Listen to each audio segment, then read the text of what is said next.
Kes Nick Allen Part 3. Patah tumbuh hilang berganti ataupun patah tak berganti.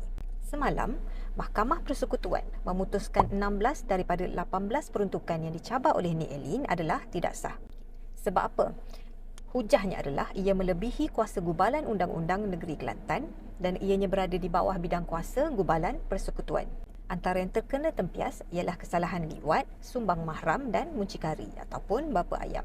Naratif yang berlega sekarang adalah enakmen syariah ni dibatalkan kerana ia dah ada dalam sivil. Maksudnya ada pertindihan lah dengan sivil.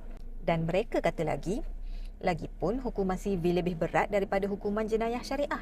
Bukan ke macam tu lebih baik? Poster ni diberi, lalu kita fikir, betul juga kan? Make sense.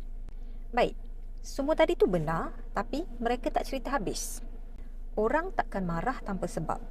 Yang mereka tak beritahu adalah undang-undang sivil ni, Parlimen dia tak boleh buat undang-undang ni secara diskriminatif.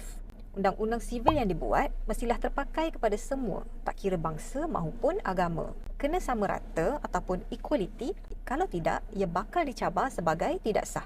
Itu yang pertama. Kedua, mereka kata ada pertindihan. Jadi, buat apa nak ada dalam kedua-dua syariah dan sivil? Ada dekat salah satu cukuplah. Apa yang mereka tak beritahu adalah maksud jenayah dalam hukum syarak dan sivil mempunyai maksud ataupun pengertian yang sangat berbeza.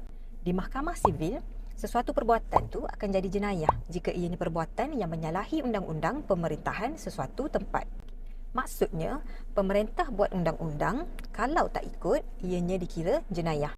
Berbeza dengan hukum syarak sebab dalam undang-undang syariah, perbuatan tu akan jadi jenayah jika ianya adalah larangan Allah.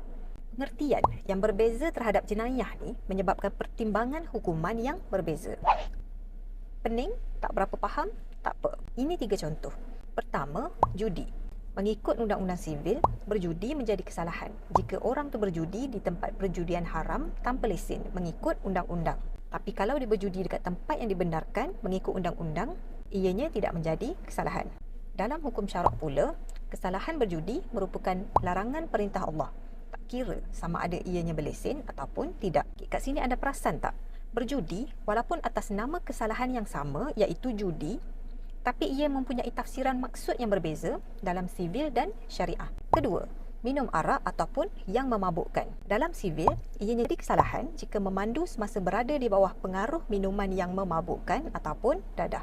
Dalam hukum syarak pula, ianya adalah haram ataupun menjadi kesalahan, tak kira masa mana sekalipun. Kalau minum arak tanpa memandu sekalipun, ianya tetap menjadi kesalahan. Contoh ketiga, zina. Dalam undang-undang sivil, untuk umur 16 tahun ke atas, ianya tidak dikira kesalahan jika dibuat dengan kerelaan. Kalau ada paksaan, baru ia dikira kesalahan. Tapi dalam hukum syarak pula, berbeza. Zina berlaku rela ataupun tidak, ianya tetap menjadi kesalahan. Maka, sedarkah anda pertimbangan hukuman sangat berbeza dalam hukum syarak dan undang-undang sivil? Selepas dengar penjelasan tadi, mungkin ada yang terfikir, kalau macam tu, ubah je lah undang-undang sivil ni supaya minum arak lepas ni dalam semua masa, tak kiralah semasa memandu ataupun tidak, dikira sebagai kesalahan. Jawapannya adalah tak boleh. Kerana seperti yang diberitahu tadi, undang-undang sivil ni tak boleh diskriminatif ataupun tak boleh ada rules yang berbeza untuk agama yang berbeza. Kalau semua agama setuju, bolehlah buat macam tu. Tapi saya tak rasa agama lain akan setuju dengan undang-undang macam tu. Kerana sedar nilai Islam tak sama dengan nilai agama lain inilah umat Islam iaitu kita mahu undang-undang syariah ini dilaksanakan di Malaysia walaupun ianya diskriminatif ataupun hanya terpakai kepada umat Islam sahaja. Walaupun dah ada dalam sivil, umat Islam masih nak mempertahankan jenayah syariah ni kerana jenayah syariah mampu memberi hukuman mengikut nilai Islam yang berbeza dengan nilai bukan Islam. Apa langkah ke hadapan susulan keputusan ni? Kerajaan Persekutuan perlu segera membuat pindaan kepada Perlembagaan Persekutuan untuk memperjelaskan kuasa mahkamah sivil dan mahkamah syariah. Definisi jenayah perlu dibuat tidak termasuk jenayah syariah. Oleh kerana sekarang ianya tidak jelas, mahkamah terpaksa membuat tafsiran mengikut pendirian hakim-hakim. Oleh itu, wakil-wakil rakyat tanpa mengira parti hendaklah memberi penekanan dan keutamaan kepada penyelesaian isu ini yang patah akan tumbuh diganti hanya apabila langkah ini diambil serius oleh ahli parlimen kita. Kami mengharapkan anda terus istiqomah.